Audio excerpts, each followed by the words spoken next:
analisar, sem prejuízo de nada da prova, que não tem, que está pedido na prova, não tem nada a ver com o que nós estamos estudando, né? São questões formais que nós estamos estudando. Bom, nós ficamos aqui no artigo 18, onde fala, esse artigo 18 inicialmente fala sobre a questão da reversão dos bens, a questão da execução. Na execução fala sobre a prazo que pode ser dado para efeito de cumprimento da decisão, não é isso? Todas essas situações. Aí no 18A, é muito interessante o dispositivo que ele traz uma inovação, né, nessa lei. A requerimento do réu, na fase de cumprimento da sentença, o juiz unificará eventuais sanções aplicadas com outras já impostas em outros processos, tendo em vista a eventual continuidade de ilícito ou a prática de diversas ilicitudes, observado o seguinte: primeiro, no caso de continuidade de ilícito, o juiz promoverá a maior sanção aplicada, aumentando em 1/3 ou a soma das penas, o que for mais benéfico ao réu. E segundo, no caso de prática de novos atos ilícitos pelo mesmo sujeito, o juiz somará as sanções. E no parágrafo único, as sanções de suspensão dos direitos políticos, de proibição de contratar ou de receber incentivos fiscais ou creditícios do poder público, observado o limite máximo de 20 anos nessa hipótese de unificação de sanções. Aqui é o mesmo instituto que vocês já estudaram em direito penal, que é a unificação das penas na fase de execução penal, quando existem vários processos a respeito de crimes idênticos, né? Então, o caso aqui é o mesmo também, entendeu? É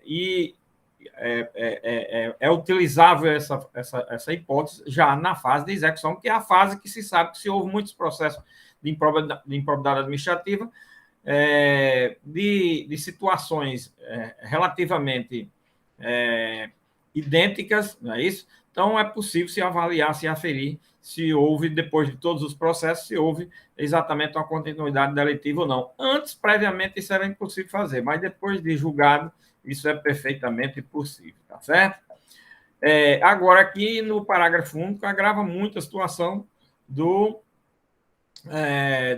suspensão dos direitos políticos e a proibição de contratar, quando há diversas ações, isso não existia na lei anterior, né? Aí aumenta-se a questão do tempo limite para essas proibições, vedações ou limitações de direitos, que pode ir até 20 anos, tá certo? No artigo 19, nós temos uma disposição penal para aqueles casos de quem faz uma representação na forma do artigo 14, né? Faz a representação e não... e a representação não é recebida e se reconhece que era sabido, inclusive, que a pessoa que fez a representação sabia da inocência do representado, apenas por uma questão de, sei lá, de vingança, de alguma atitude pessoal, de algum problema, fez uma representação contra alguém. Nesse caso, se constitui crime, que vai de uma detenção de 6 a 10 meses e multa, além de indenizar o denunciado pelos danos materiais, morais e a imagem que houver provocado. É a hipótese do artigo 19. No artigo 20, que ele não foi alterado, apenas os parágrafos foram acrescidos, né? A perda da função pública e a suspensão dos direitos políticos só se efetiva com o trânsito em julgado da sentença condenatória. Esse artigo não foi mudado, mas a gente já viu que, com relação à suspensão dos direitos políticos, nós temos uma lei, é a lei da ficha limpa, em que a suspensão dos direitos políticos já ocorre exatamente a partir do momento em que o julgado se dá em segundo grau, um colegiado, certo? Então, continua essa alteração no que diz respeito à suspensão dos direitos políticos. E aqui foi acrescido um parágrafo. E agora temos 2 parágrafos, não o parágrafo único como era anteriormente. No parágrafo primeiro, diz que a autoridade judicial competente poderá determinar afastamento do agente público, a autoridade judicial competente poderá determinar o afastamento do agente público no exercício do cargo, ou seja, na fase em que o processo da ação de improbidade já esteja em andamento, do emprego ou da função, sem prejuízo da remuneração, quando a medida for necessária à instrução processual para evitar a iminente prática de novos ilícitos. Nós estamos aqui diante daquela situação de uma medida cautelar ou uma tutela cautelar, que é o quê? De afastamento do agente público enquanto está respondendo ao processo. Porém, aqui tem um prazo de afastamento, né? Do parágrafo 2º, esse parágrafo foi acrescido, né? Para que o prazo de afastamento será de 90 dias, no máximo prorrogável por mais 90 dias, tá certo? E isso é possível no processo de ação de improbidade administrativa, e ser solicitado ao juiz. Isso para evitar o quê? Quando a medida for necessária, isso tem que analisar a questão da imprescindibilidade, a necessidade, a instrução processual, ou para evitar a iminente prática de novos ilícitos, para evitar a continuidade das ilicitudes que estão ocorrendo, se dá nessas hipóteses, ok? Bom, aí vem o artigo 21, que diz que, para aplicação das sanções previstas nesta lei, independe da efetiva ocorrência de dano ao patrimônio público, isso nós já falamos, principalmente no que diz respeito ao artigo 11, salvo quanto a pena de ressarcimento e as condutas previstas no artigo 10 desta lei, logicamente no caso do artigo 10, mas no artigo 11 já não há necessidade. Agora, no artigo 10, sim, porque tem questão de ressarcimento de dano, tem questão de prejuízo ao erário. Segundo, da aprovação ou rejeição das contas pelo órgão de controle interno ou pelo Tribunal de Contas, ou Conselho de Contas. Também depende de ter havido a apuração dos fatos através do Tribunal de Contas. Quer dizer, nesse ponto existe uma autonomia entre os processos administrativos do Tribunal de Contas e um processo judicial em matéria de improbidade administrativa, certo? Uma coisa não depende da outra. Porém, os parágrafos têm o seguinte: os atos do órgão de controle interno ou externo serão considerados pelo juiz quando tiverem servido de fundamento para a conduta do agente público. O que tem que olhar é que fundamentos foram utilizados na parte do controle externo, certo? E as provas produzidas perante os órgãos de controle e as correspondentes decisões deverão ser consideradas na formação da convicção do juiz, sem prejuízo da análise acerca do dolo na conduta do agente. O juiz tem que levar em consideração as provas produzidas para levar a sua convicção, certo? E acerca da análise do dolo, que é muito importante nesta lei, nesse processo, o dolo específico, nós já vimos, com o fim de obter uma vantagem, ou com o fim de causar um prejuízo ao erário e assim por diante. As sentenças cíveis e penais produzirão efeitos em relação à ação de improbidade administrativa, quando concluírem pela inexistência da conduta ou pela negativa de autoria. Isso existe no campo do processo penal com relação à responsabilidade civil, agora também com relação à responsabilidade por improbidade administrativa. No caso aqui, se no processo penal ficou comprovado a inexistência de conduta ou de autoria do fato, e sendo o mesmo fato, não há como se trabalhar com essa história de ajuizar uma demanda de processo de improbidade. Isso era considerado, às vezes, aceita essa possibilidade, sob o argumento de que uma coisa era a instância penal e outra coisa era a instância improbidade, mas por improbidade, que é cível ou de natureza cível lato sensu, que é cível e administrativo, não é isso? Mas agora ficou resolvido, tirou-se essa dúvida, né? No parágrafo 4º, aí sim, vem resolver uma situação nova que não existia. A absolução criminal em ação que discuta os mesmos fatos, confirmada por decisão colegiada, impede o trânsito da ação da qual trata esta lei, havendo comunicação com todos os fundamentos de absolvição previstos no artigo 386 do Código de Processo Penal. Ou seja, sobre os mesmos fatos, se houver condenação no processo criminal, certo? Sobre os mesmos fatos, se houver, aliás, absolvição no processo criminal, tá certo?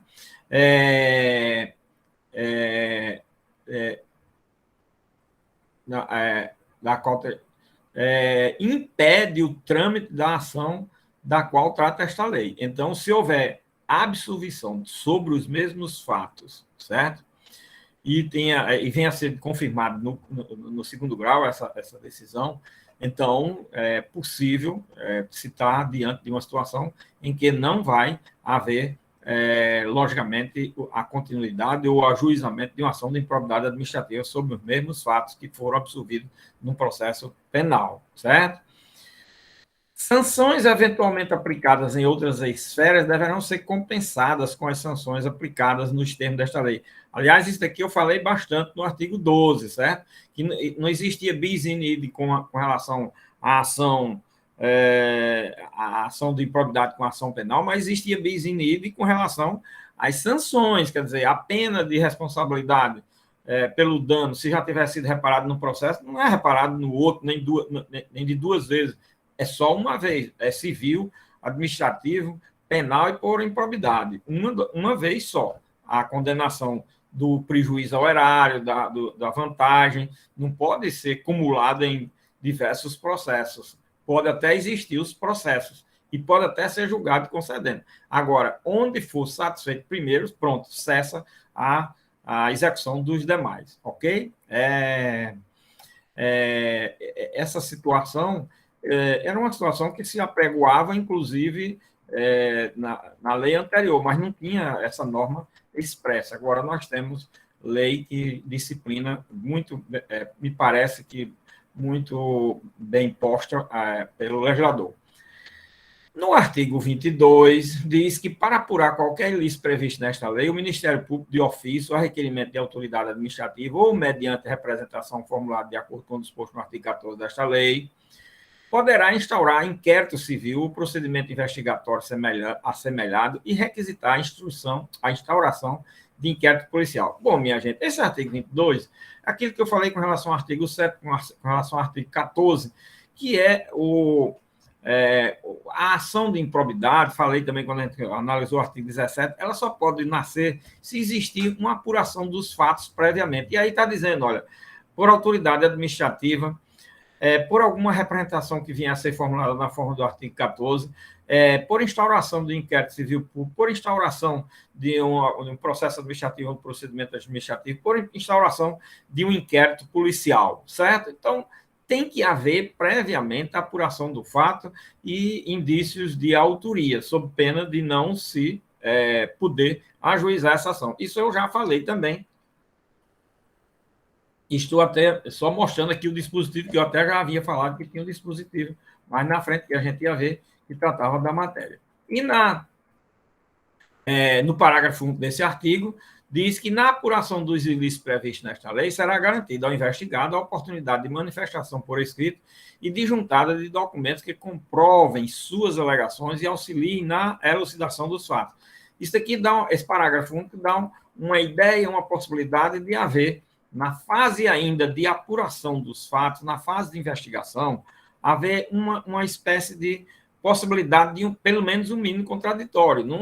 Não é um contraditório pleno, que não é um processo. A investigação não é um processo, é um procedimento. E o próprio legislador diz, é um procedimento. Procedimento não atende ao devido processo legal na sua completude, mas atende a alguns princípios do devido processo legal.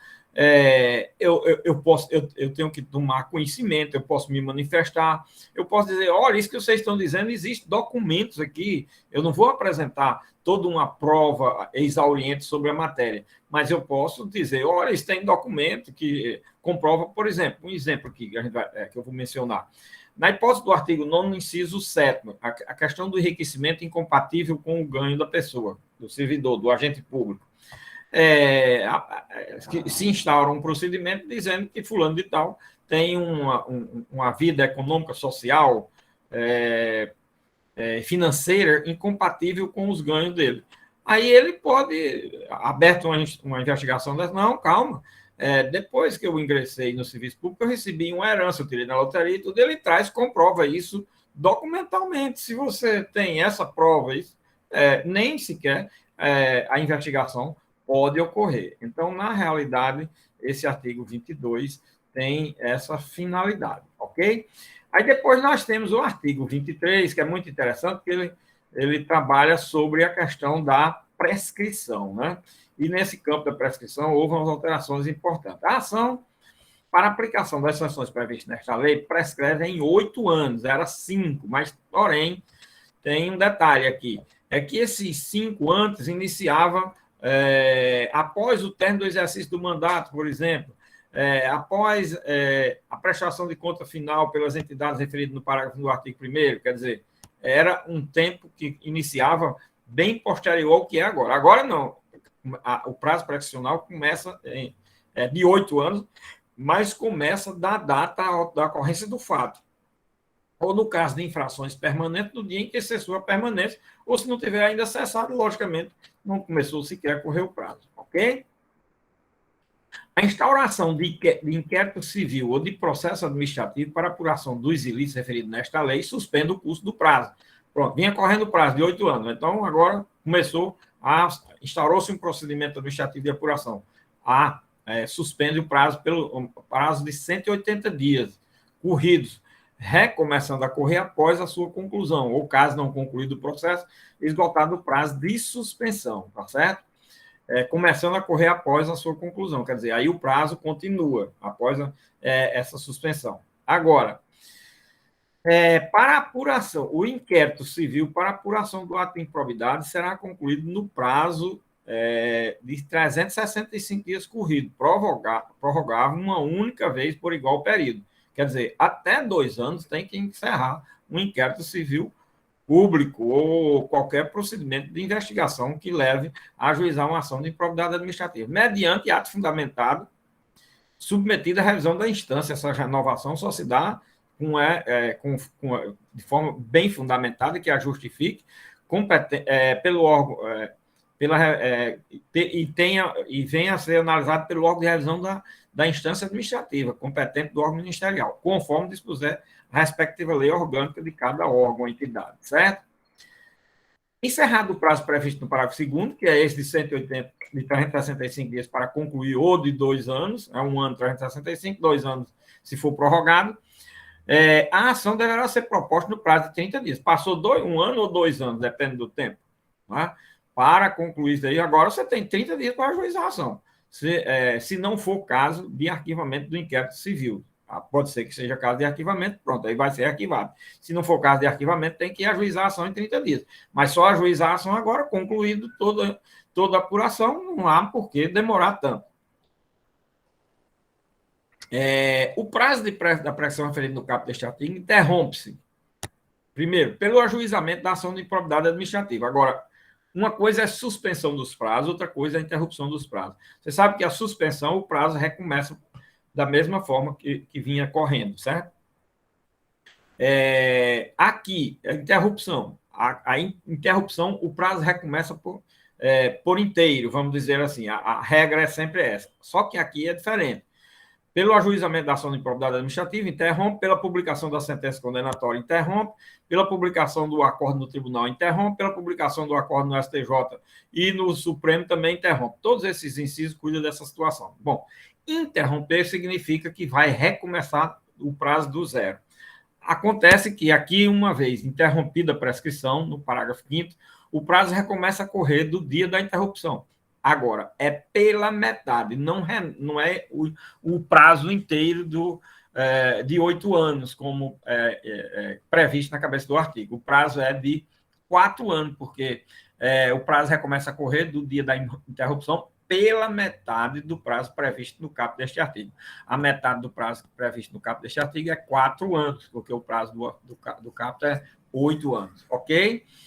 A suspensão e a interrupção da prescrição produzem efeitos relativamente a todos os que concorreram para a prática do ato de improbidade, quer dizer, vale para todos aqueles que estão envolvidos no processo de uma forma ou de outra, certo?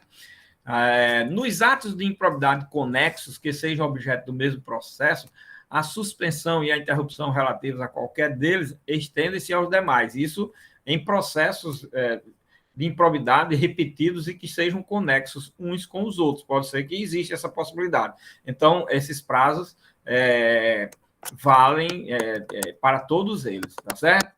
E no parágrafo 8º, o juiz ou tribunal, depois de ouvido o Ministério Público, deverá de ofício ou requerimento da parte interessada, reconhecer a prescrição intercorrente da pretensão sancionadora e decretá-la de imediato, caso entre marcos interruptivos referidos no parágrafo 4º, transcorra o prazo previsto no parágrafo 5º deste artigo. Bom, aqui é que essa prescrição interrompida e que vai ser renovada por 4 anos, ela é chamada de prescrição intercorrente, porque a ação está em andamento, né? A ação está em andamento, então é prescrição intercorrente, ok? Na prescrição intercorrente, uma vez atendida, ele está dizendo que o juiz, ouvido o Ministério Público, ou de ofício ou requerimento de qualquer das partes, ele deve reconhecer, declarar e decretá-la de imediato, em qualquer momento que surgir essa possibilidade. Isso é uma situação que tem muitos processos de vários anos aí em andamento, certo? E que, logicamente, vai ter muitos processos que vão ser alcançados por essa norma nos casos de aplicação retroativa. Trata-se de lei sancionatória, nós já falamos disso quando analisamos o artigo 1º, e que, logicamente, vai ter muito processo que vai ser extinto por força desse dispositivo. Ok? Outro detalhe, professor, a lei trouxe aí a questão de prazo, prescrição intercorrente e extinção do processo no cumprir desses prazos. Sim. Porque isso é com base na lei de abuso de poder, de abuso de autoridade, minha gente. A lei de abuso de autoridade tem regra geral agora de que os processos não devem, investigatórios, processos penais, não devem demorar de forma indefinida. Tem os prazos prescricionais, suspensões e de conclusão de atos. Por quê? Porque, você veja, um inquérito demorar 2 anos, mais de 2 anos, é abusivo. Tem 2 anos. Tem coisas realmente mais complexas, tá certo? Mas tem 2 anos, você tem 2 anos. Dentro de 2 anos é preciso que seja muito bem justificado, porque aqui em 2 anos não se conclui um inquérito penal, um inquérito civil público, um processo ou um procedimento administrativo. É tempo demais. Aí, depois desse lapso temporal, isso leva, logicamente, a um abuso de poder, a um abuso de autoridade. Uma pessoa ficar respondendo a um processo de forma indefinida por questão de, às vezes, de capricho. Às vezes, eu conheço muitos casos, de consultas que me são feitas, de processos que estão parados aí, investigação penal, investigação para improbidade, estão parados há 2, 3, 4, 5 anos, não dá, não há sequer um despacho, uma providência, absolutamente nada, certo? Que leve a justificar isso totalmente parado, lá, sem nenhuma diligência. Quer dizer, isso é abuso, minha gente. Isso não vem me dizer que isso é coisa. Quem está respondendo a um processo também tem seus direitos. Olha, o processo não é só em benefício da sociedade. Para compor a sociedade existe gente. A sociedade é composta de gente. Do mesmo jeito que se tem a defesa da sociedade, tem-se a defesa do cidadão. Os direitos na Constituição são iguais, os individuais e os coletivos.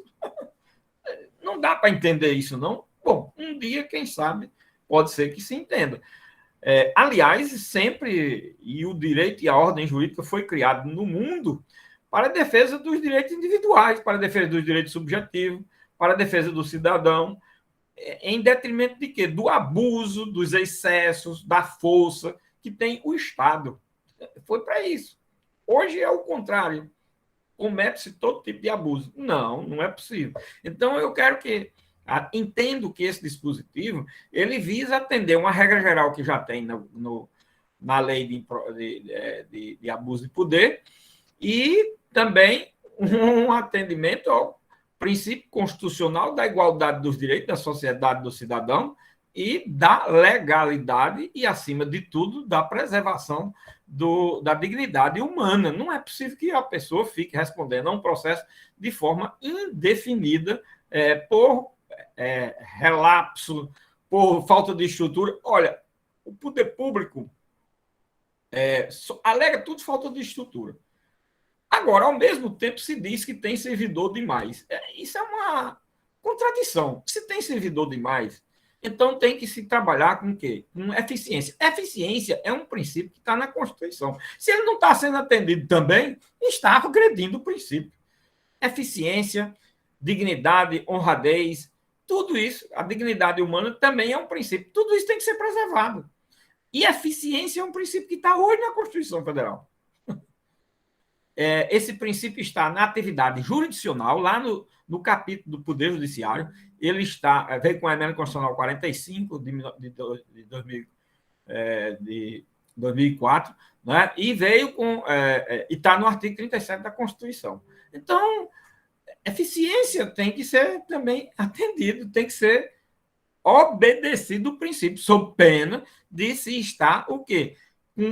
Praticando o ato de improbidade por falta de eficiência. Tem que haver. A atividade administrativa é planejamento, gestão, certo? Eficiência e, acima de tudo, previsibilidade das coisas. Nós estamos acostumados, no judiciário, isso é pródigo, né? Quando é que termina esse processo? Só Deus sabe. Só Deus sabe quando é que termina o processo. Que conversa é essa? Se você é o juiz da causa, meu amigo, você sabe. Eu toda a vida disse, não, esse processo termina em tanto tempo. No tribunal, eu dava até as datas, porque eu dizia, eu sei quando é que eu vou botar esse processo em pauta. Chegava um processo no tribunal, na mesma semana eu sabia quando era que ele ia entrar em pauta. Eu tinha previsibilidade total de quando era que ele ia ser julgado. Entendeu? Em primeiro grau, eu dizia, olha, isso aqui mesmo com a instrução, o tempo será tantos meses, no mês tal, não dava a data exata. Em primeiro grau fica mais difícil, mas no segundo grau eu dava a data exata e no primeiro grau dava o mês ou o período, mais ou menos, dependendo da complexidade do processo. Todo processo é previsível. É mentira, é enganação, é incompetência, é absoluta impossibilidade de exercer atividade quem diz que não sabe quando é que um processo vai ser julgado. Disse isso a todos os juízes quando eu fui corregedor. E digo em todo canto desse Brasil, de ministro do Supremo a ministro da Eucaristia. Pode ser qualquer um. Eu digo na cara de todo ele, porque eu passei 28 anos na magistratura, eu sei o que é isso. E foi fazendo isso para mostrar que eu era capaz e que se é capaz. E olha que eu tive período na vida que trabalhei com 25 mil processos. E mesmo assim, eu tinha previsibilidade, porque eu não sou doido, idiota, nem incapaz de não saber fazer um planejamento daquilo que eu trabalho. E no dia que vocês estiverem numa atividade que não fizerem, que não trabalhem, é porque vocês são absolutamente incompetentes.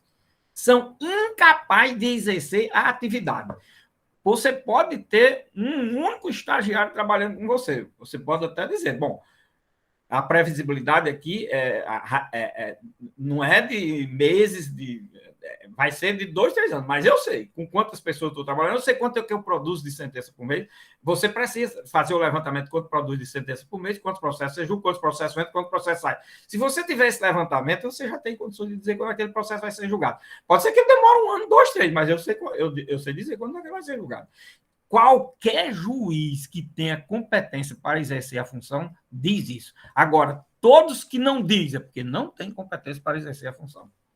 Digo com todas as forças que vier, e quem quiser que venha me desmentir, que eu passei 28 anos mostrando isso. 28 anos. Então, eu tenho 28 anos de laboratório para mostrar isso. E passei 7 anos no tribunal e dizia as datas. E se eu tivesse passado 70, teria sido da mesma forma. Agora, não, isso dá um pouco de trabalho. E você tem que ser uma pessoa competente e tem que acompanhar. Pelo menos você tem que acompanhar. Você tem que preparar a equipe e acompanhar isso. Quando eu saí da Justiça Federal, fui para o tribunal, eu me lembro que na vara que eu trabalhava aqui, a gente brincava, fazia até por dia. Todo dia dizia, tantos processos, tantos processos, foram proferidas tantas decisões, tanto despacho, tanto isso. A gente dizia assim, decorado, todo dia. Fazia-se, no outro dia a gente sabia, olha, esse mês foi tanto. E todo dia a gente tinha um levantamento, todo dia. Para vocês terem ideia. Quando eu cheguei no tribunal, era a mesma coisa. Eu tinha lá, de forma oficial, eu tinha por semana, porque eu fazia uma reunião semanal com os servidores, e a gente fazia esse levantamento, e eu tinha oficial, eu dizia decorado. Eu sei até hoje quantos processos entraram no tribunal nos 4 anos, nos 7 anos que eu passei lá como juiz do tribunal. Eu sei até hoje, no primeiro ano era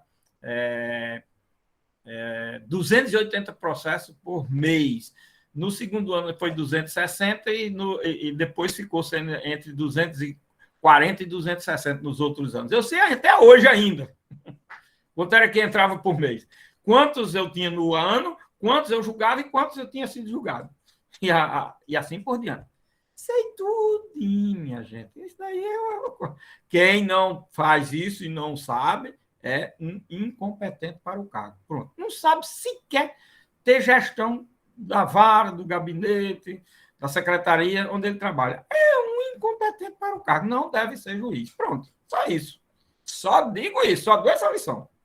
28 anos de experiência. 28 anos. Fui promotor, nunca deu um parecer. Aliás, teve promotor que não tinha que fazer, eu fazia era brincar. Levava o processo, ficava 2, 3 dias olhando, só para olhar, para ficar. Mas não passava nem 24, 48 horas para fazer uma denúncia, para fazer isso, aquilo, aquilo outro. Era comarca do interior, as coisas eram fáceis, nunca passei mais de uma semana. Às vezes passava uma semana, levava o processo e trazia na outra semana, uma coisa assim. Nunca passei mais do que isso. Então, de Ministério Público, eu não tenho nem. Eu levo isso até na gozação, porque não tinha isso, não existia. Também na época era pouco. Agora, como juiz, não. Como juiz não foi pouco. Eu nunca trabalhei, só no primeiro ano de magistrado. Quando eu cheguei aqui no Rio Grande do Norte, eu trabalhei primeiro na Paraíba. Quando eu cheguei no Rio Grande do Norte, no primeiro ano eu tive 1.000 processos no ano. Foi distribuído só 1.000 processos para mim. Os outros anos, pronto, aí começou a aumentar, aí chegou até 25.000 processos. E toda a vida eu sabia quando era que ia ser julgado no processo. E, aliás, os processos que não tinham instrução, era 90 dias, 120 dias, no máximo eu estava julgando todos. Podia ter 10.000, eu estava julgando todos. Era assim. E sabia quando era que ia julgar o processo e dizia para as pessoas, pode vir no mês tal que o processo está julgado. Pronto. E nunca ia me procurar para dizer, doutor, o senhor não cumpriu com a palavra. Não. Todas as vezes. Então, vocês vejam como são as coisas desse Brasil. O que é que existe? Incompetência no exercício do cargo, incapacidade de exercer a função. Não, digo para todos, disse a todos os juízes quando eu fui corregedor no tribunal. Todos, sem exceção.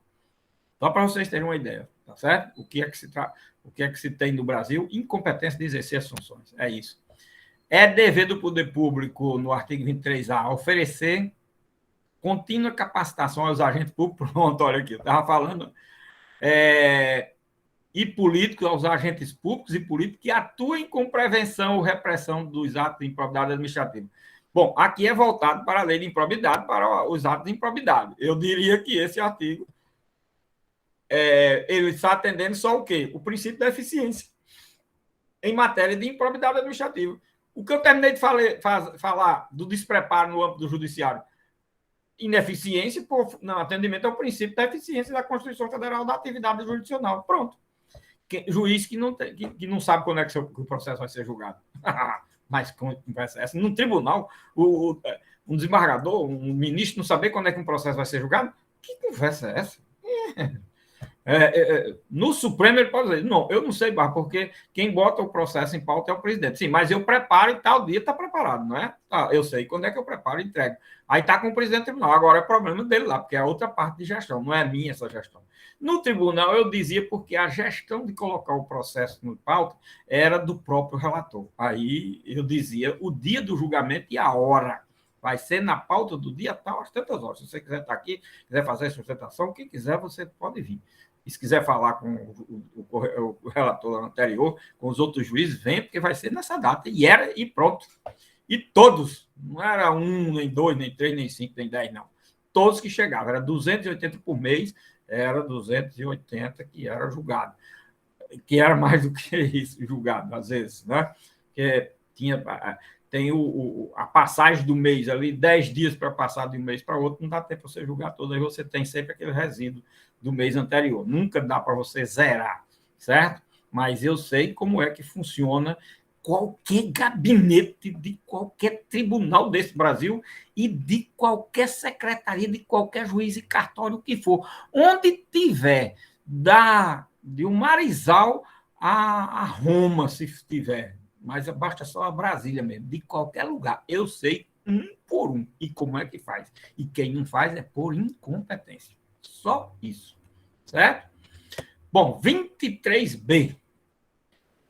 A capacitação, minha gente, é importante. Esse 23A é muito importante. E no 23B, nas ações e nos acordos regidos por esta lei, não haverá adiantamento de custo, de preparo, de emolumento, de honorários periciais e de quaisquer outras despesas. Isso a gente viu com a ação popular, ação civil pública, não é isso? Tem agora na ação de improbidade administrativa também.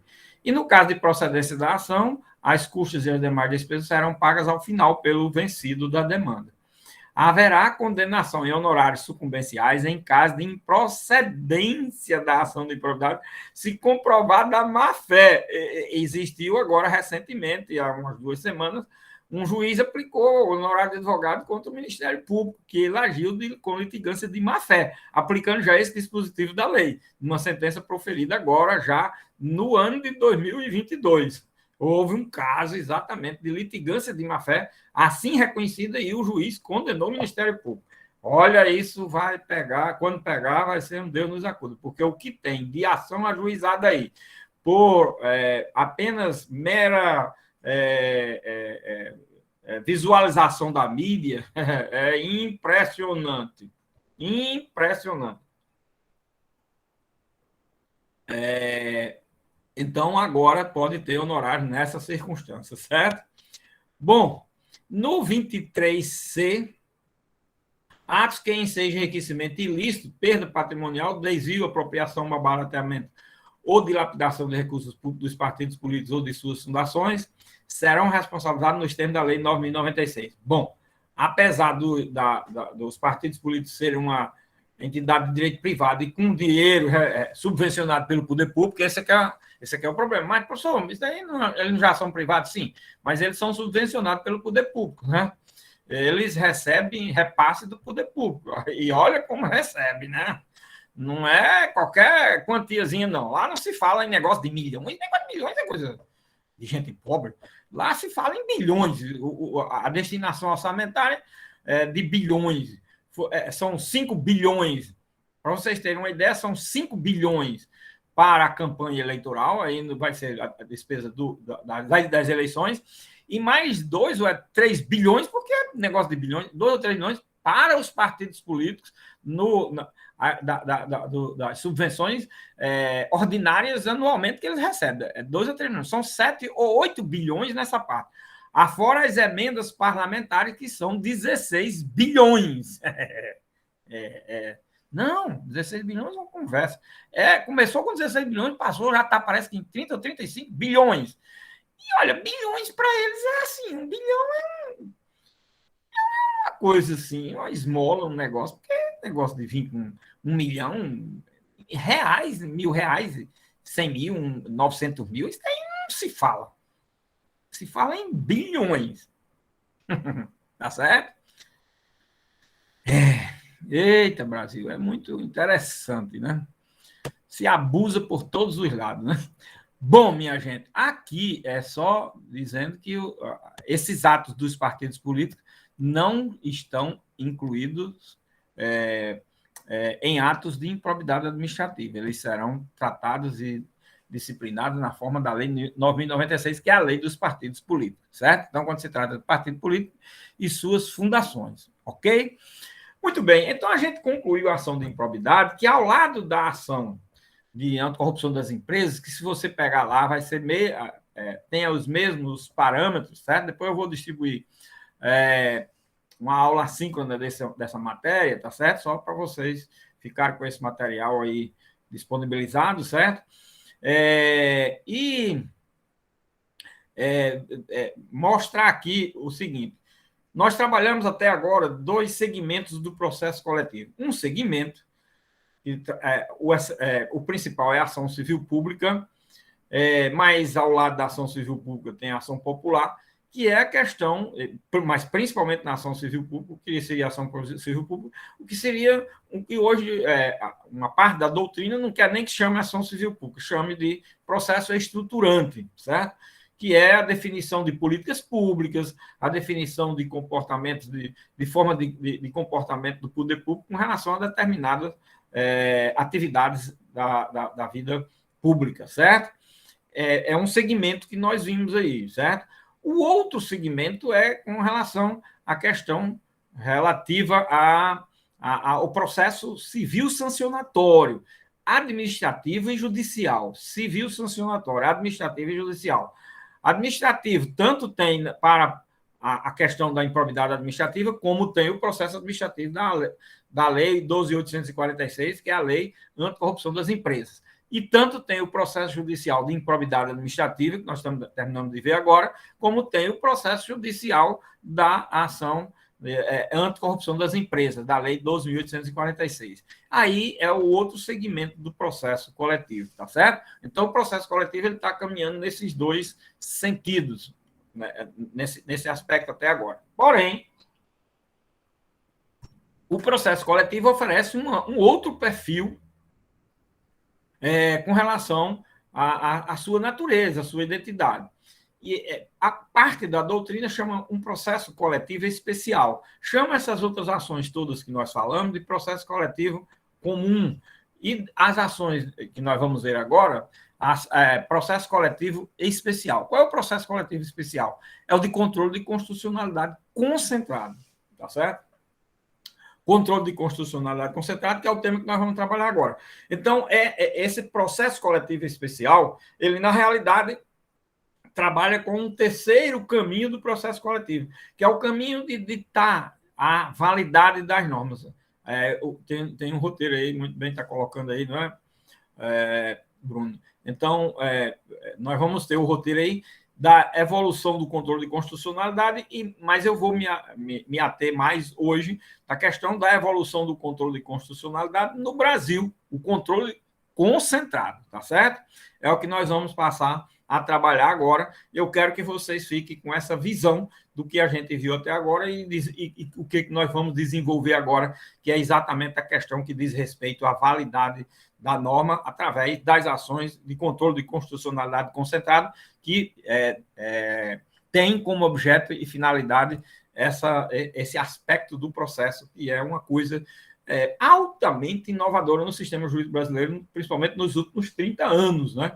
Então, tudo isso que que estou falando, são coisas que existem no Brasil dos últimos 30 anos. Antes disso, não existia nada, absolutamente nada disso. Só a ação popular, que é de 65, certo? A ação de civil pública, de 85, é a que tem mais tempo, né? Tem 35 anos aí, mas o restante tudo é de 30 anos para cá, depois da Constituição para cá. Pronto, para vocês terem uma ideia como as coisas modificaram muito no sistema jurídico brasileiro nos últimos 30 anos. Inclusive essas ações diretas de constitucionalidade, de controle de constitucionalidade concentrado, nós vamos falar agora, ok? Bom, para falar disso, das ações do controle de constitucionalidade, então nós vamos aqui, olha, tem aí o roteiro, nesse roteiro eu mostro, eu vou só pontuar aqui os primeiros aspectos, certo? A evolução do Estado e o controle de seus atos. No primeiro momento, o Estado era absolutamente irresponsável, né? No segundo momento, o Estado, o controle do Estado se deu através dos atos administrativos. Para, num terceiro momento, vir o controle do Estado no que diz respeito da própria lei, então, do controle de constitucionalidade. Isso daí se deu com o surgimento do constitucionalismo, né? E dependendo da formação de cada estado, presidencialista ou parlamentarista, isso daí tem muita influência.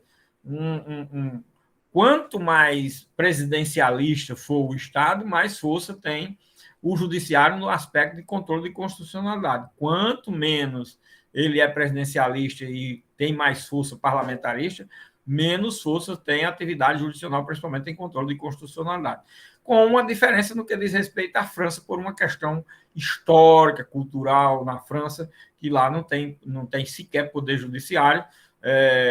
O judiciário lá é um órgão do Ministério da Justiça, para vocês terem uma ideia, mas isso é uma questão histórica, uma questão que tem que ser estudada à luz da história, da tradição, dos costumes e da formação da sociedade francesa. Isso é muito importante se saber esse aspecto. Muito bem. Mas a Inglaterra, por exemplo, o poder judiciário lá, em termos de controle de constitucionalidade de norma, não tem também nenhuma influência, porque tudo é feito pelo parlamento, tem uma casa resolução de conflito dentro do próprio parlamento, que é como se funcionasse como um órgão da atividade jurisdicional num país como o Brasil, Estados Unidos, etc. Bom, nessa evolução aí, eu só pontuei porque isso daí é uma questão de teoria geral do Estado, vocês já estudaram. Aí nós temos do controle de constitucionalidade. Nós tivemos aí o primeiro, o sistema americano, o sistema inglês, e no sistema americano a gente tem o seguinte, o nascimento do controle de constitucionalidade no mundo, mas o nascimento do controle de constitucionalidade difuso, né? Através do famoso caso, né? De aqui que está aí, de Marbury versus Madison, né? É uma história que eu acho que já, não sei se vocês tiveram já essa história, muito interessante desse caso, não é? E que foi desse caso que surgiu para o mundo o controle de constitucionalidade difuso. Controle de constitucionalidade difuso, por quê? Porque difuso porque qualquer juiz de qualquer instância tem poder, competência para declarar inconstitucionalidade de norma. Agora, ele é chamado de controle difuso, de controle subjetivo. Subjetivo por quê? Controle subjetivo porque se postula no processo, na inconstitucionalidade difusa, um direito subjetivo de alguém, ou de um direito coletivo, nenhum desses processos coletivos, depende da situação. Né? E aí, incidentalmente, certo? Se argui a inconstitucionalidade. Por isso que ele é chamado de controle difuso, controle incidental, porque dentro desse processo que se postula um direito subjetivo, incidentalmente se argui a inconstitucionalidade da norma para afastar a violação do direito subjetivo da pessoa, certo? E de forma incidental e subjetiva, porque também é num processo que se busca direito subjetivo, chamado também por essa circunstância. Então, é difuso, incidental, certo? Subjetivo, não é isso?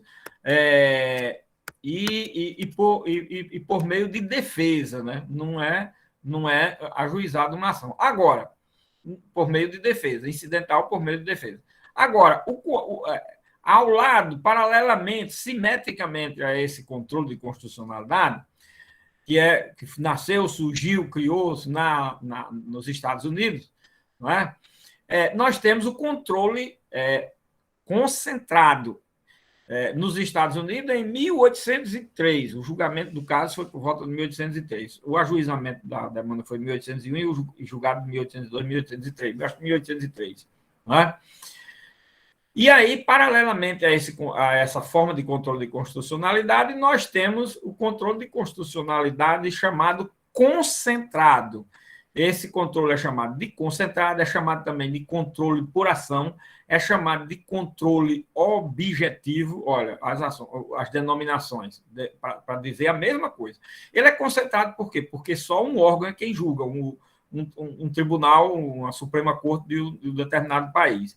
Ele é chamado de concentrado por quê? Ele é chamado de concentrado, ele é chamado por ação por quê? Porque você ajuiza uma ação perante aquele órgão, um único órgão competente para declarar inconstitucionalidade. Ele é chamado também de controle de constitucionalidade objetivo. Objetivo por quê?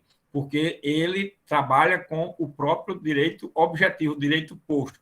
E é chamado também de abstrato. No outro, o abstrato corresponde ao concreto. Concreto por quê? Porque é diante de um caso que é levado a julgamento por meio de defesa. Foi o que eu falei para vocês. Então, cada um recebe 4 denominações. O difuso é difuso, concreto, subjetivo e incidental. O concentrado é concentrado, objetivo, controle objetivo, controle abstrato e por ação, certo? Cada um recebe 4 denominações, que é a mesma coisa, é a mesma espécie. Agora, esse concentrado, ele surgiu na Europa, Na Europa, onde? Na Áustria, em 1920. Está apenas com 102 anos, né? Muito novo, olha isso, 102 anos, muito novo. O dos Estados Unidos está com 217, 200 já 219 anos já, né? 1803, já vai fazer 220 anos no próximo ano, tá vendo? Então, o outro só tem 102 anos, certo?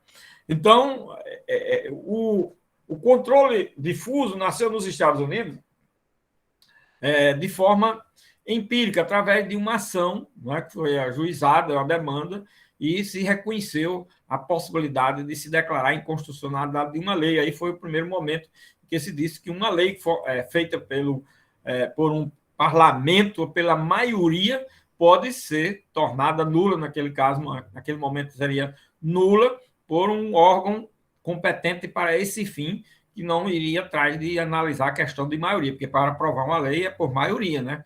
Então, olha, vejam aí, o judiciário intervém para respeitar, inclusive, as minorias. Olha aí a questão polêmica, muita coisa se fala, e o judiciário intervém, interfere no legislativo. Pois é dado aos poderes determinadas competências que se incompatibilizam, se contradiz, se conflita as formas de como cada um decide. A forma de decidir do Supremo, do Judiciário, é decidir pela constitucionalidade da norma. A forma de decidir pelo Congresso é pela maioria que se alcança para decidir a questão. Está vendo como são as coisas bem diferentes, muito diferentes.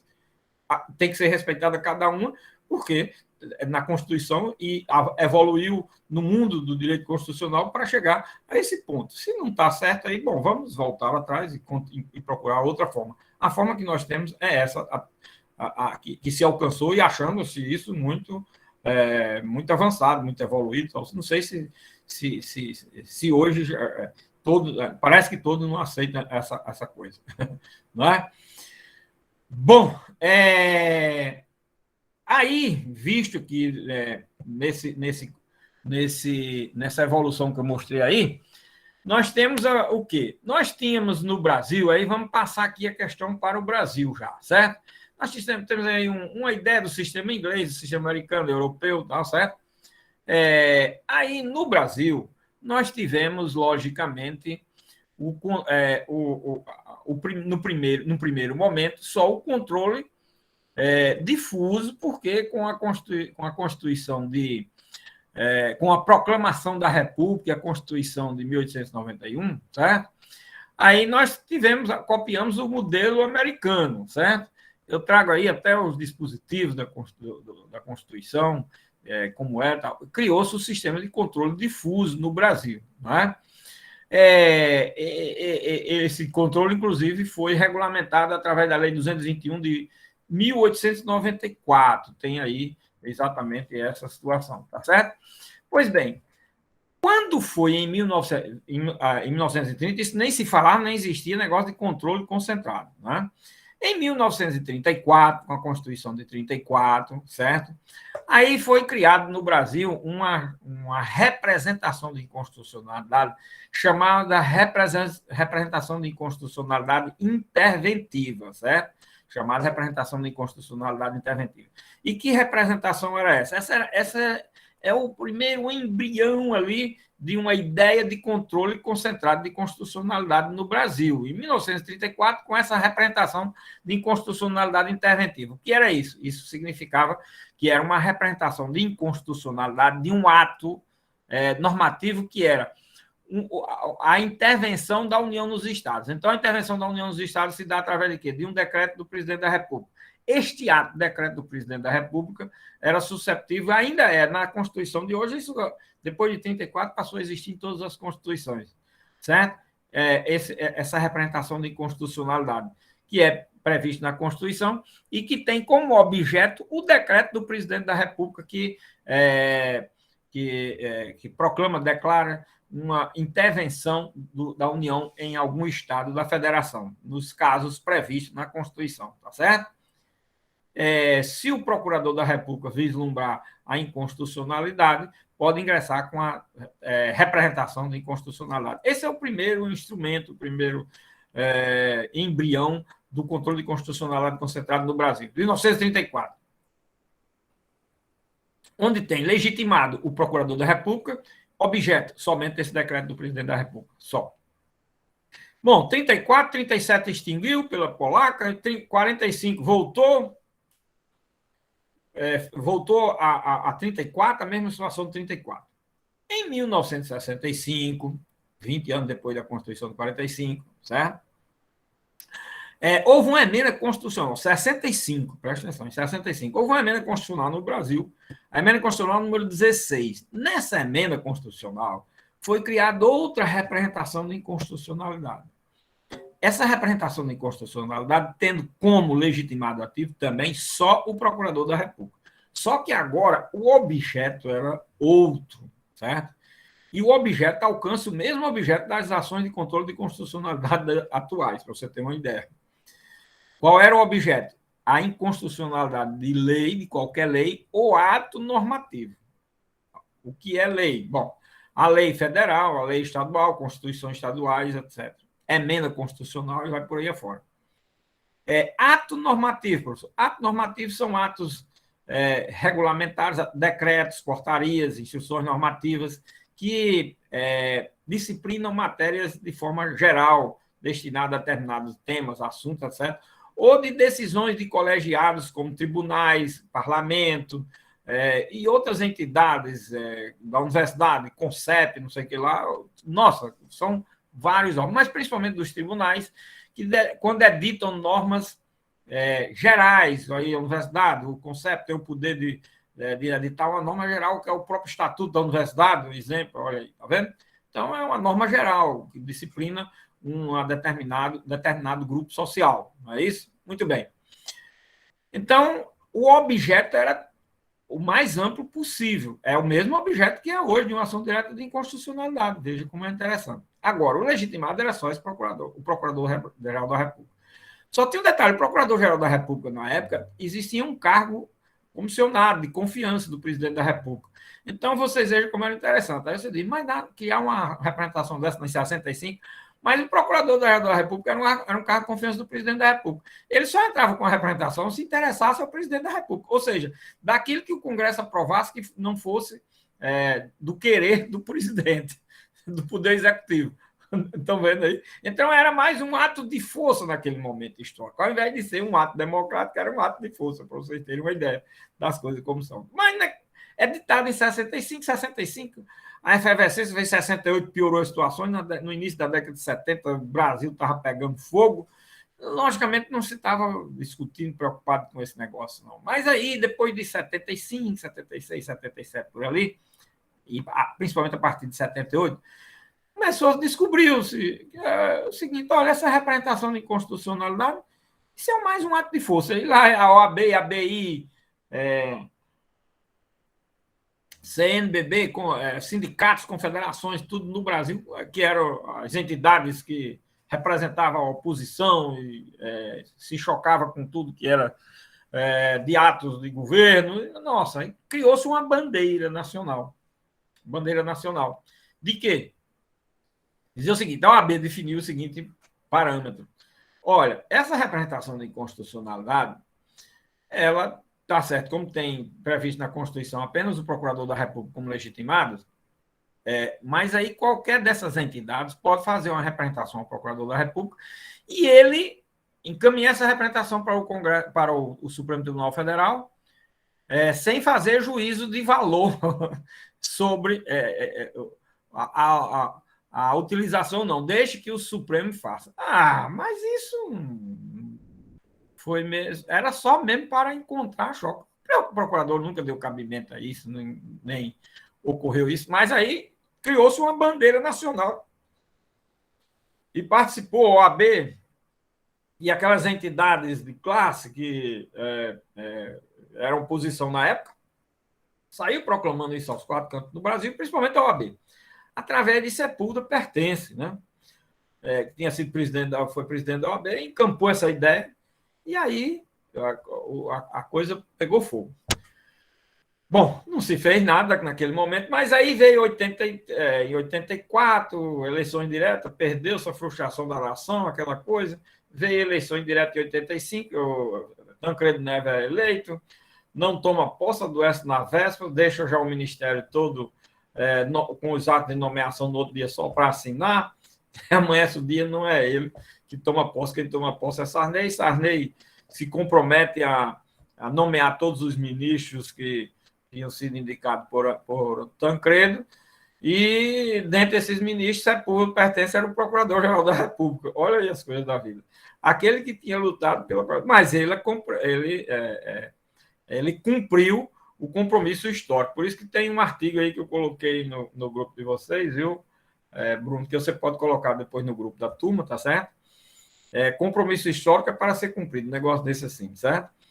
E que conta essa história, eu conto essa história, que vivi isso naquele momento histórico, certo?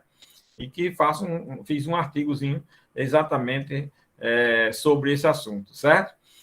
Bom, e ele cumpre realmente ajuizando várias representações na época.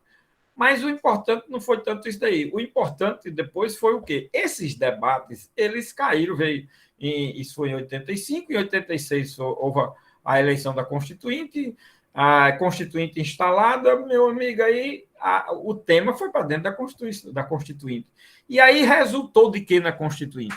Na Constituinte resultou, na Constituição, exatamente a ação direta de inconstitucionalidade. Mudou totalmente o nome, não é? Mudou totalmente o nome e criou-se a ação direta de inconstitucionalidade. Criou-se a ação direta de inconstitucionalidade por ato comissivo e por ato omissivo. Esse aqui é um dado importante e interessante. E aí, nós vamos ver essas duas ações, certo? E vamos analisar, vocês vão ver o objeto, porque uma é ato comissivo e outra é ato omissivo, mas eu quero só dizer que o Constituinte de 88, ele foi muito pródigo em valorizar o ato omissivo. O Constituinte, ele trabalhou o ato comissivo, o seguinte, um ato comissivo ilícito, ilegal, abusivo, etc., é possível de ser corrigido, né? Pois bem, por ser ilegal, abusivo, etc., da mesma forma, um ato omissivo, aquilo que deixa de ser feito, também pode incidir em ilegalidade, abusividade, etc. Então, o Constituinte, se você fizer um levantamento de estudo na Constituição, ele trabalhou o ato comissivo igual ao ato omissivo, ou igualou o ato omissivo ao ato comissivo, tá certo? Aquele ato que é realizado e aquele ato que, por omissão, não está sendo realizado, mas está previsto para ser realizado, tá certo? Muito bem. E aí, aquilo que era no Brasil praticamente uma inexistente em matéria de controle de constitucionalidade concentrado, passou a ser um instrumento, o caminho, o meio mais visível, transparente à luz do que se tinha na Constituição, em matéria de controle de constitucionalidade. Você agora tem uma ação direta de constitucionalidade, cujo objeto é a lei e ato normativo. Ótimo. Mas, bom, não já tinha representação, não. Agora tem uma diferença, minha gente. Que é o quê? A questão dos debates que ocorreram com aquelas entidades civis da sociedade, eles foram para a Constituinte e resultou o quê? O artigo 103 da Constituição. Olha aí, o que é o artigo 103. Podem propor ação direta de inconstitucionalidade. Aí tem a ação declaratória, mas depois eu vou contar essa da ação declaratória, que originariamente não tinha ação declaratória, não. Aí quem os legitimado? O presidente da República, a mesa do Senado, a mesa da Câmara dos Deputados, a mesa da Assembleia Legislativa e da Câmara Legislativa, o governador do Estado e do Distrito Federal, o Procurador-Geral da República. Pronto. Até aí o Constituinte fez o quê? Dividiu as legitimidades em legitimidades do poder, certo? E legitimidade da sociedade civil. O poder, quem? Presidente da República, mesa da Câmara, mesa do Senado. Aí os governadores, Assembleias Legislativas e do Distrito Federal, governador e Assembleia, certo? Só aí nós temos, sim, o Procurador-Geral da República, só aí nós temos 59 legitimados. Você imagina aí. Mais ou menos isso. Aí, isso do inciso 1 ao inciso 5, né? Não, 6. Né? E depois do inciso 7, 8º e 9º, esses três últimos incisos, aí colocou-se quem como legitimado? A sociedade civil. A sociedade civil. Olha aí. Através de quem? Daquelas entidades que tinham lutado na época pela redemocratização do país e tinham lutado muito pela questão de poder fazer uma representação de constitucionalidade do Supremo e não tinham essa legitimidade dada pelo Constituinte. Então, o Constituinte de 88 trouxe.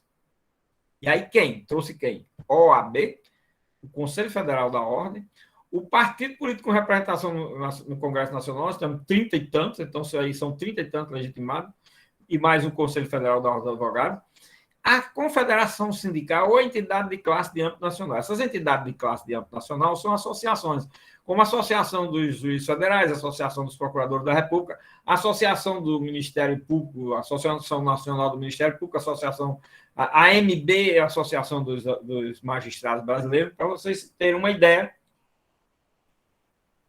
E as confederações sindicais. As confederações sindicais, tanto de trabalhadores como das categorias empresariais. Então, vocês vejam aí quantos tem desses daí, são centenas e centenas pelo Brasil afora.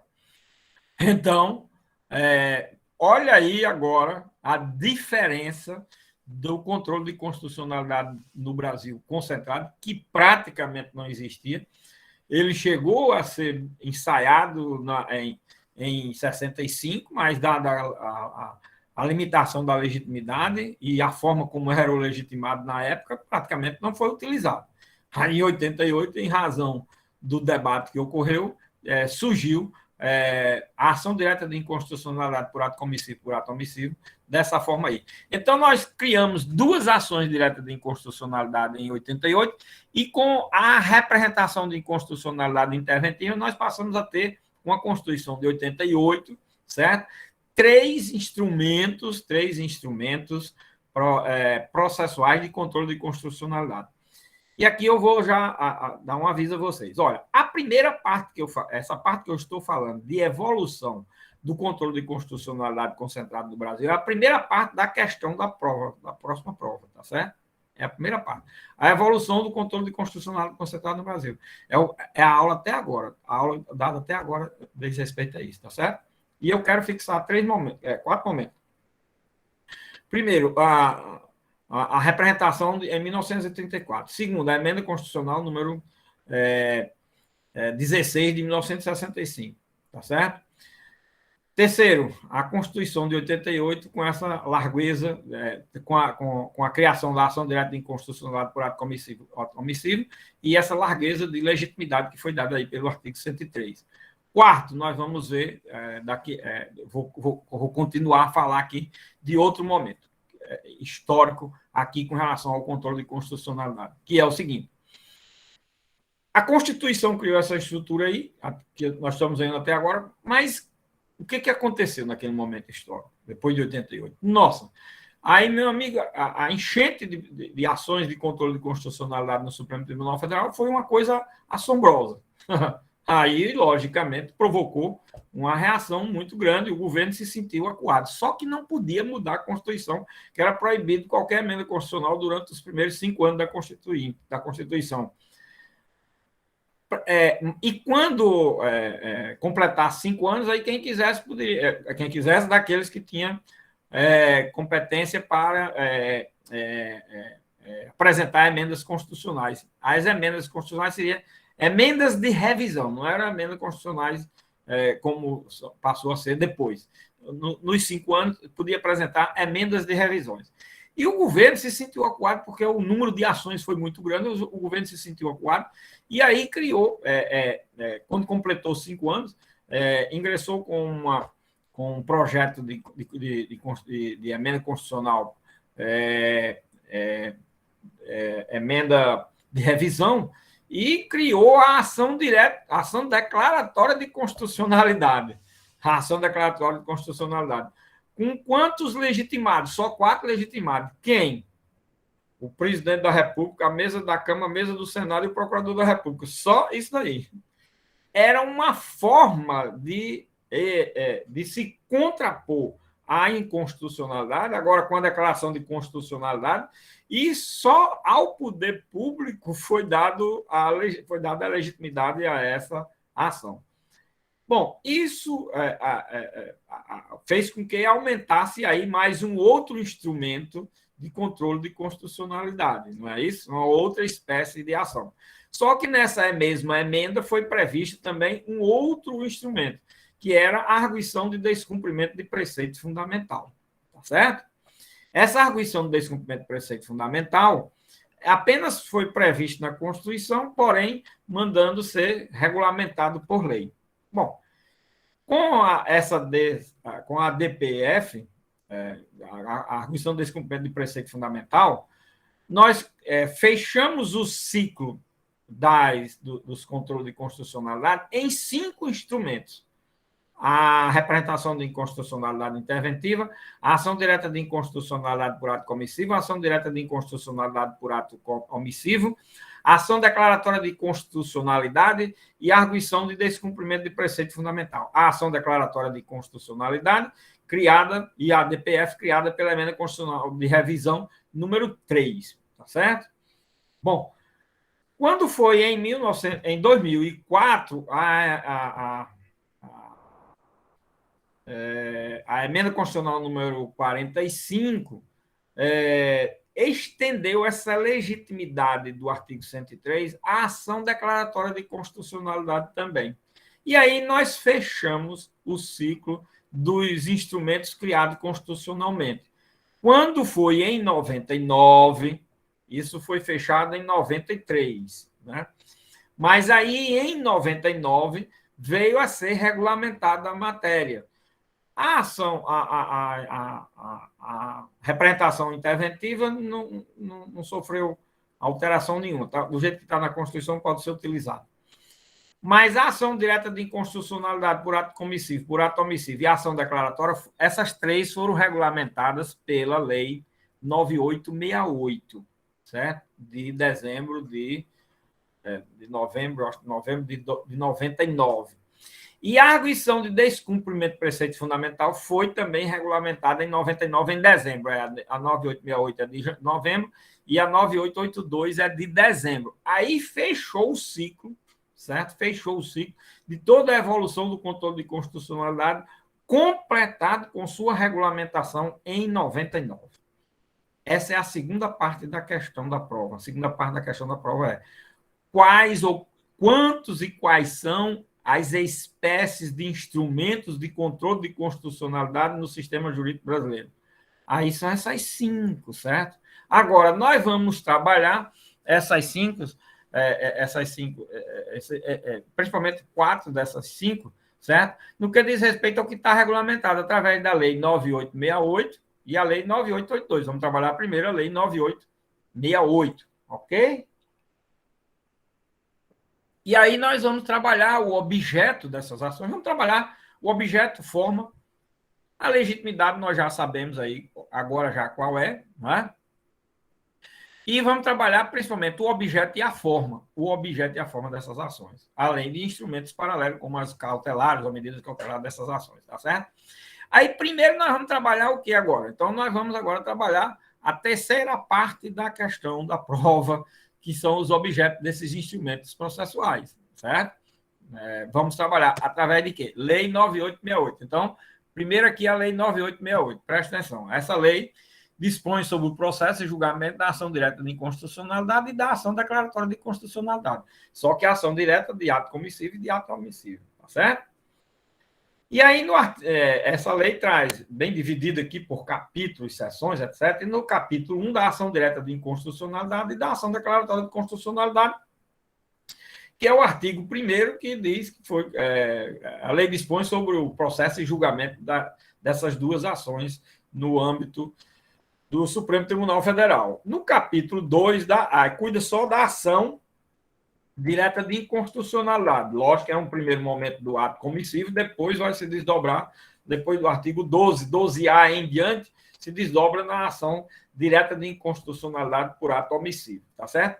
Como é bem organizada a lei, então nós temos o capítulo 2 da ação direta de inconstitucionalidade, ato comissivo no primeiro momento, do artigo 2º ao artigo 12, e nesse artigo 2º ao artigo 12, nós temos a seção 1 da admissibilidade do procedimento da ação direta de inconstitucionalidade. E aí vem primeiro quem são os legitimados, que são aqueles que estão no artigo 103, que se repete aqui, tá certo? No artigo 3º, nós temos o quê? No artigo 3º, nós temos a petição inicial indicará o dispositivo da lei ou do ato normativo impugnado e os fundamentos jurídicos do pedido em relação a cada uma das impugnações e o pedido com suas especificações. Minha gente, aqui nós precisamos visualizar primeiro esse artigo com o artigo 319 do Código de Processo Civil. Por quê? Porque aqui cuida de requisitos que são adicionados ao requisito da petição inicial desta espécie de ação, que adiciona-se em relação àqueles que estão no artigo 319 do Código de Processo Civil. Esse é o primeiro ponto na questão de forma. Segundo, aqui indica o objeto desta ação. Olha, o objeto, olha, artigo 2º, sujeito, artigo 3º, objeto, olha aquela coisa que nós falamos, certo? Objeto. A objeto nós temos o quê? O dispositivo de lei, ou da lei, ou o ato normativo. Aquilo que eu falei. A lei, que lei? Lei federal, lei estadual, constituições estaduais, emendas constitucionais, lei aí tem todo esse sentido, tá certo?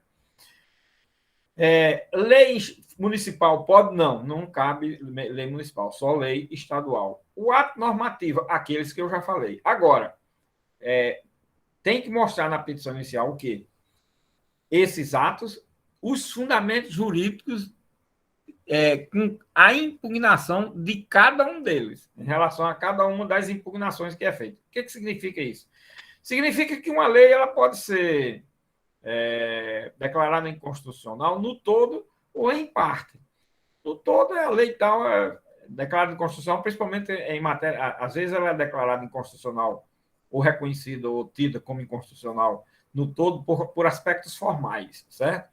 Aspectos formais é que levam mais a declaração de inconstitucionalidade da lei como um todo.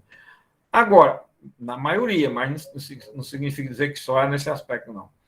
Agora, no aspecto material, também, aí com violação a princípios, a regras constitucionais, etc, etc, certo?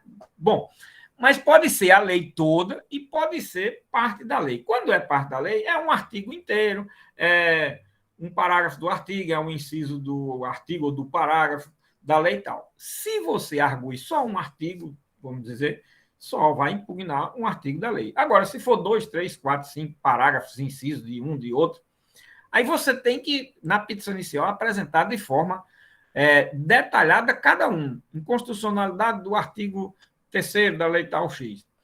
Inconstitucionalidade do artigo, do parágrafo 2º do artigo tal da lei.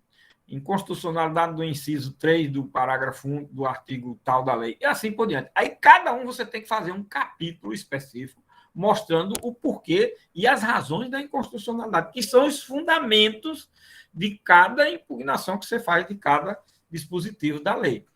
Então, isso é a causa de pedir os fundamentos e o objeto da ação direta de inconstitucionalidade, por ato comissivo. Agora, o pedido com suas especificações, porque você depois tem que pedir a declaração de inconstitucionalidade do artigo tal, do artigo qual, do inciso tal, do parágrafo tal e assim por diante, certo?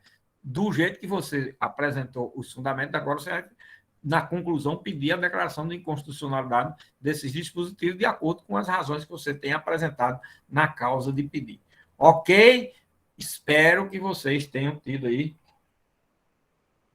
uma noção, porque isso é objeto da prova, do objeto da ação direta de inconstitucionalidade por ato comissivo. Onde é que está o objeto? Aí no artigo 3º, que diz respeito à causa de pedir e o pedido nesta ação. Porque aquele artigo 319 do Código de Processo Civil, eu acho que eu já falei isso para vocês, passar aqui só mais uma informação rápida. Todo mundo pergunta, perguntar a qualquer um de vocês e a qualquer pessoa, o que trata o artigo 319 do Código de Processo Civil? Quem se lembra vai dizer, os requisitos da petição inicial. Todo mundo vai responder isso.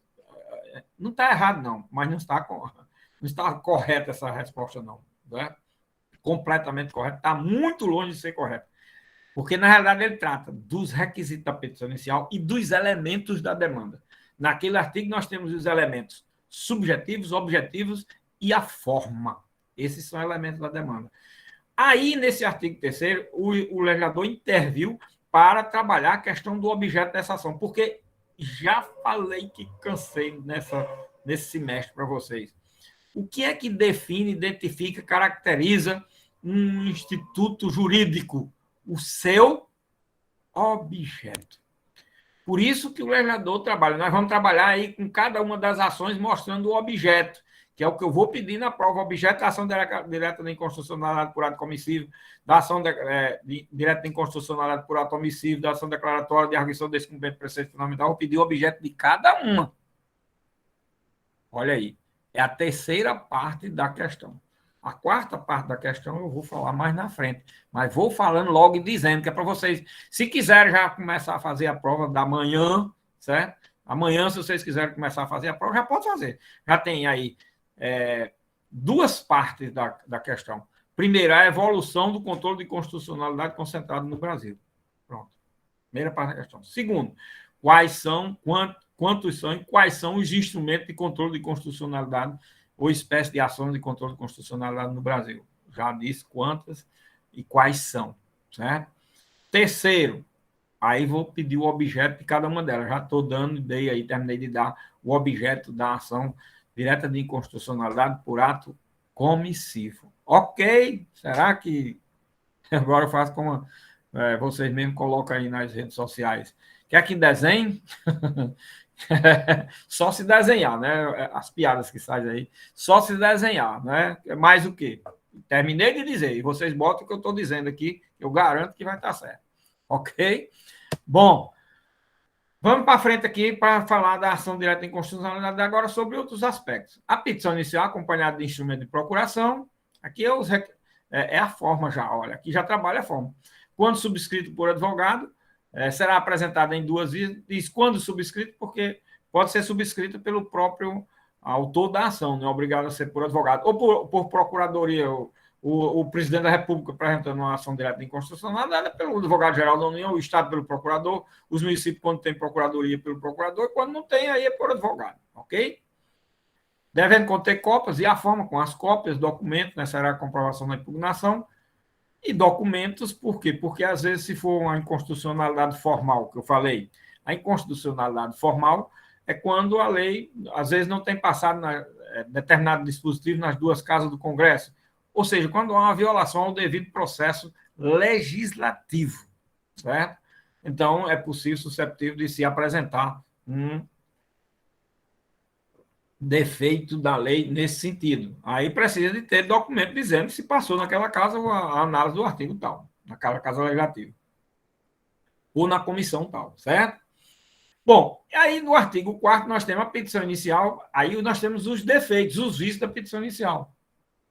No artigo 4º, forma, vícios da petição inicial. Ela pode ser considerada inepta, não fundamentada e manifestamente improcedente. Quando acontecer isso, pode o relator liminarmente indeferir. Dessa decisão do relator, cabe agravo. Está previsto no parágrafo desse artigo 4º. Esse agravo é o chamado agravo interno, que é de decisão monocrática do Supremo, de algum ministro do Supremo. Vamos admitir que ele tenha indeferido a petição inicial. Cabe agravo, chamado agravo interno. Hoje é agravo interno, certo? Se for de turma, como a ação direta é do pleno, para o pleno do Supremo Tribunal Federal. Agora, a petição inicial inepta é aquela mesma, os mesmos defeitos que contém uma petição inepta na forma do artigo 330 do Código de Processo Civil, certo? Do 330. Agora, não fundamentada é quando ela não preenche os requisitos do artigo 3º. Certo? Que eu falei aqui como são esses requisitos. Né?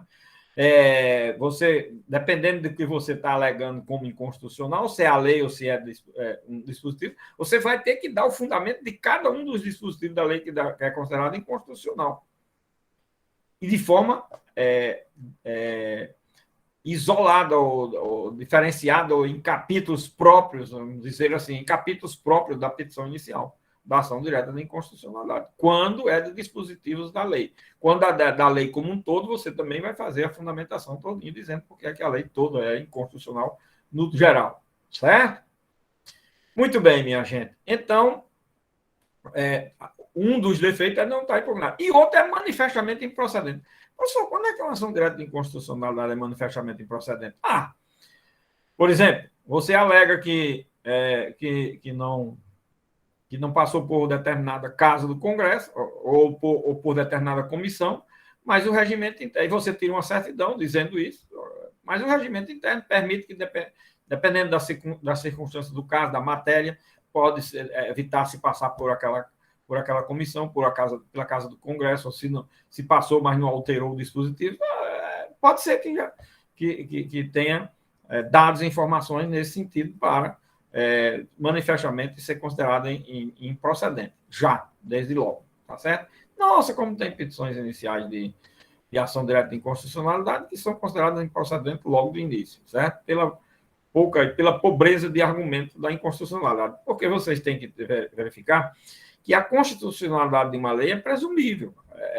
A lei está editada, foi publicada, entrou em vigor, adquiriu eficácia, a lei é constitucional. Agora, para dizer que ela é inconstitucional, vai ter que trabalhar com a inconstitucionalidade, com as formas de inconstitucionalidade. E aí isso leva às vezes 5, 10, 15, 20 anos.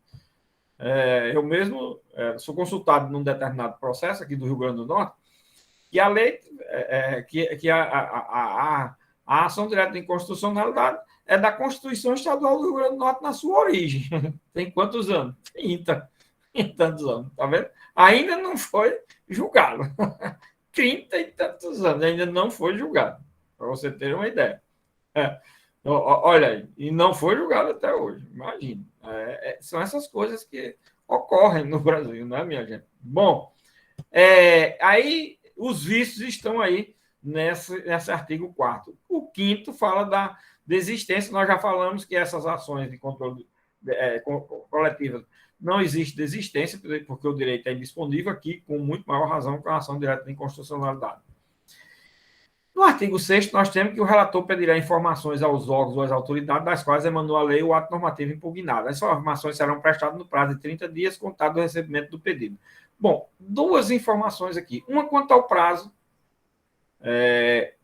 para apresentar defesa na ação direta de inconstitucionalidade. 30 dias. Segundo, o legislador não chama apresentar defesa, e sim prestar informações. Né? E mais um outro dado. O legislador diz que pede informações, quer dizer, não cita para contestar ou apresentar defesa no prazo tal. Então, como é que é tratada essa ação? Da forma que é tratado o mandado de segurança. No mandado de segurança é desse jeito, certo?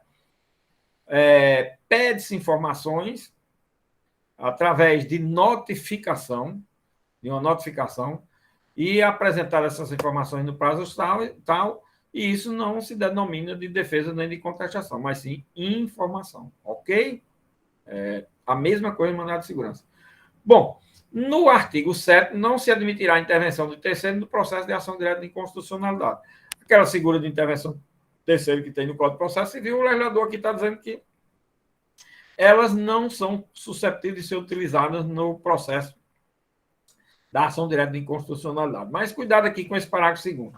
O relator, considerando a relevância da matéria e a representatividade dos postulantes, poderá, por despacho irrecorrível, admitir, observado o prazo fixado no parágrafo anterior, a manifestação de outros órgãos ou entidades. Minha gente, aqui nós estamos diante da chamada figura do amicus curiae, certo? Figura do amicus curiae. A figura do amicus curiae, que agora no Código de Processo Civil novo, essa lei é de 99, de novembro de 99, O Código de Processo Civil é de agora de 2016, 2015, entrou em vigor em 2016. A figura do amigo escuro passou a ser a figura de intervenção do terceiro. Então, tenham cuidado na cabeça do artigo aí, porque agora ele, sem ter mudado nada na lei, mas mudou a leitura, a norma não é mais resultado da leitura que se fazia anterior, é resultado da leitura que se faz do sistema jurídico, do ordenamento jurídico. Já falei isso bastante para vocês e continuo sempre trazendo exemplos dessa situação, ok? Bom, aí nós temos aí o artigo 8º. O artigo 8º, decorrido o prazo das informações, serão ouvidos o advogado da União e o procurador da República, que são entidades ou órgãos que intervêm nas ações diretas de inconstitucionalidade, certo? E artigo 9º, vencidos os prazos do artigo anterior, o relator lançará o relatório com cópia a todos os ministros e pedirá dinheiro para julgamento. Esse artigo é interessante, ele aparentemente é um artigo cuidando de relatório, que o relator tem que encaminhar isso para os ministros. É importante explicar aí o sentido da norma e a necessidade da norma. É o seguinte, nessa espécie de ação, nenhum ministro da corte poderá se negar a participar do julgamento, logicamente, a não ser que ele seja impedido, suspeito, alguma coisa assim, coisa que é muito rara no Supremo Tribunal Federal. Mas pela seguinte situação, nos julgamentos comuns dentro de uma corte, do Supremo e de outros tribunais, é comum, às vezes, o julgamento iniciar numa sessão e algum ministro não está presente. Na outra sessão, continua, ou num dia qualquer, ele continua, e o ministro que estava ausente naquela outra vez está presente agora.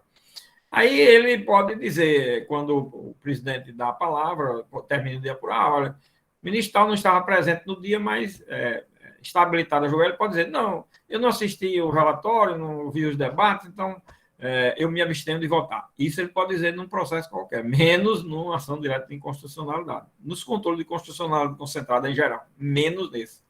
Por quê? Porque aqui todos têm que julgar, a não ser que se alcance o quórum suficiente de julgamento. O quórum de julgamento para definir a constitucionalidade ou inconstitucionalidade é da maioria absoluta do tribunal, tá certo? Então, é preciso que tenha alcançado o quórum. Se não tiver alcançado o quórum e faltou algum ministro no dia que ele voltar, é aberto, é dada a oportunidade a ele para dar o voto. Ele pode dar o voto ou pode pedir visto, tá certo? Ele não pode se abster. Por isso que o relator é obrigado a distribuir o relatório para todos os ministros, porque não pode se alegar que não viu o relatório, não viu a leitura do relatório, nem estava presente no relatório. É por isso que se justifica esse dispositivo, tá certo?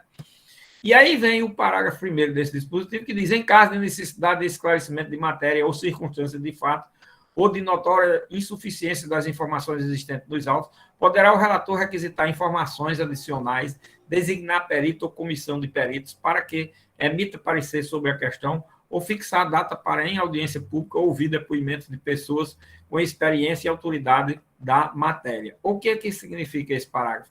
Esse parágrafo significa que, numa ação direta de inconstitucionalidade, pode haver o quê? Uma instrução processual, tá certo? A instrução processual. Então, pode haver instrução processual, então é possível, susceptível de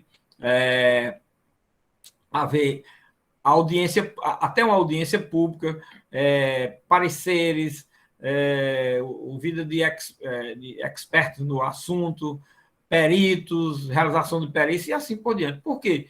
Porque, às vezes, uma lei ela contém matéria de alta complexidade de assuntos técnicos, científicos, não está obrigado o ministro, nem juiz nenhum, nem o ministro do Supremo, entender daquela matéria. Então, ele vai ouvir os especialistas da matéria para poder ter ideia da convicção depois da constitucionalidade ou inconstitucionalidade. Tá certo? E o relator poderá, aí isso é completado com o relator ainda podendo solicitar informações aos tribunais superiores, tribunais federais ou estaduais. As informações, perícia e audiência devem ser realizadas no prazo de 30 dias, isso nunca se realiza, esse prazo realmente não é cumprido e também não é atendido, ele só existe aí como uma espécie de recomendação que nunca foi atendida, certo? Só isso, nesse artigo 9. Depois nós temos o artigo 9º, o artigo 10. O artigo 10, ele está num capítulo a seção 2 da medida cautelar em ação direta de inconstitucionalidade. E aí diz o artigo 10, salvo no período de recesso, a medida cautelar na ação direta será concedida por decisão da maioria absoluta dos membros do tribunal, observado o disposto no artigo 22, após a audiência dos órgãos ou autoridades dos quais emanou a lei, o ato normativo impugnado, que deverão pronunciar-se no prazo de 5 dias, certo? Então, nós temos aqui o quê? Nós temos a medida cautelar na ação direta de inconstitucionalidade. Que o que diz esse artigo? Primeiro, a possibilidade de cabimento da medida cautelar. Segundo, que ela não pode ser decidida por um relator, ela tem que ser decidida pelo pleno do tribunal, e com a maioria, e o resultado proclamado é com a maioria absoluta de seus membros, tá certo? Que é aquela maioria prevista no artigo 22 da lei, que é a questão do quórum. Após a audiência, que em princípio ela não é concedida inaudita altera a parte, é preciso que ouça, que se manifeste a parte contrária sobre esse pedido de medida cautelar. A medida cautelar numa ação direta de inconstitucionalidade é para quê? Para suspender os efeitos, a eficácia da norma enquanto há o julgamento da ação. É para isso, certo, minha gente? E o relator, julgando indispensável, ouvirá o advogado da União Procurador da República no prazo de 3 dias sobre o pedido de medida cautelar. Só, esse daí é para isso. E no julgamento de pedido cautelar, será facultada a sustentação oral, é o que faculta o parágrafo 2º, tanto das autoridades como dos órgãos responsáveis pela expedição do ato, de acordo com o regimento do tribunal. E em caso de excepcional urgência, o tribunal poderá deferir a medida cautelar sem audiência dos órgãos e autoridades às quais emanou a lei. Ou seja, o parágrafo 3º está prevendo a possibilidade de concessão de uma medida cautelar sem audiência da parte contrária, inaudita altera a parte. Essa aqui é o detalhe, tá certo? Mas isso só ocorre, não é o comum, o normal, só em caso de excepcional urgência. E não é pelo relator, é pelo tribunal. Prestem atenção a esse detalhe, é por isso que se reclama muito de relator aí decidindo controle de constitucionalidade sozinho no Brasil. Essas coisas aí precisam ser analisadas, não é isso? Artigo 11. Concedida a medida cautelar, o Supremo fará publicar em sessão especial do Diário Oficial da Justiça dispositivo da decisão, no prazo de 10 dias.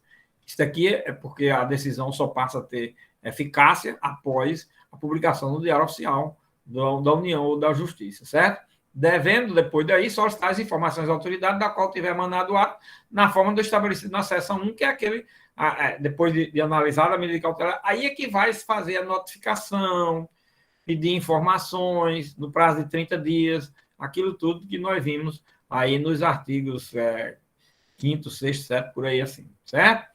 E a concessão da medida cautelar torna aplicável a legislação anterior a caso existente, salvo a expressa manifestação em sentido contrário. Bom, sim, e o parágrafo 1º, a medida cautelar dotada de eficácia contra todos será concedida com efeito ex nunc, salvo se o tribunal entender que deva conceder a eficácia retroativa. No parágrafo 1º, nós temos o quê? A eficácia com relação aos destinatários, são todos, tá certo? Então, a eficácia erga omnes, aquela história. Com relação ao tempo, é ex nunc, ou seja, a partir da decisão, não é isso? Então, com relação aos destinatários da decisão, a eficácia é contra todos, o efeito da decisão é contra todos. Com relação ao tempo, é ex nunc. Agora, a não ser que o tribunal entenda em sentido contrário, que vai ter efeito ex tunc. Se ele não se pronunciar nesse sentido, a decisão só terá eficácia a partir da decisão. Ok? E a medida cautelar torna aplicável a legislação anterior, porque se por acaso for deferida a medida liminar cautelar aí, e não tiver essa medida cautelar, tem essa denominação na lei, é a chamada tutela tutela provisória do Código de Processo Civil, minha gente. É a mesma coisa, tem apenas outro nome, tá certo? Torna aplicável a legislação anterior. Se existir lei, por quê? Porque, deferida essa medida cautelar, suspende os efeitos da lei, a eficácia e os efeitos da lei que se está querendo a declaração de inconstitucionalidade. Ficando suspenso os efeitos da lei, aí agora fica a questão. E agora? Agora é o seguinte: se existir lei anterior, aplica-se a lei anterior, salvo se expressamente a decisão se manifestar em sentido contrário. Dizer, não, fica suspensa essa lei e não se aplica lei anterior que existe. Se não existir, não precisa dizer, porque não vai aplicar que não existe. Tá certo? Então, nós temos aí, do artigo 1º ao artigo 11, nós temos a questão relativa, sujeito do processo, objeto da demanda, procedimento, que é a questão formal, principalmente dos artigos 3º, 4º, em diante, certo? 4º, 5º, 6º, 7º, 8º, 9º. Aí o 10º, nós temos a medida cautelar e o 11º, 11º. Bom, vamos ficar por aqui porque o artigo 12, apesar dele estar dentro da medida cautelar, ele trata, na realidade, de uma outra espécie de demanda. E aí nós vamos explicar, na aula hoje é segunda, né? Nós vamos explicar exatamente na abertura da aula de quinta-feira, ok? Não esqueça que nós hoje já trabalhamos 2 pontos da próxima questão. Evolução do controle de constitucionalidade no Brasil. Está aí a aula já sobre o assunto.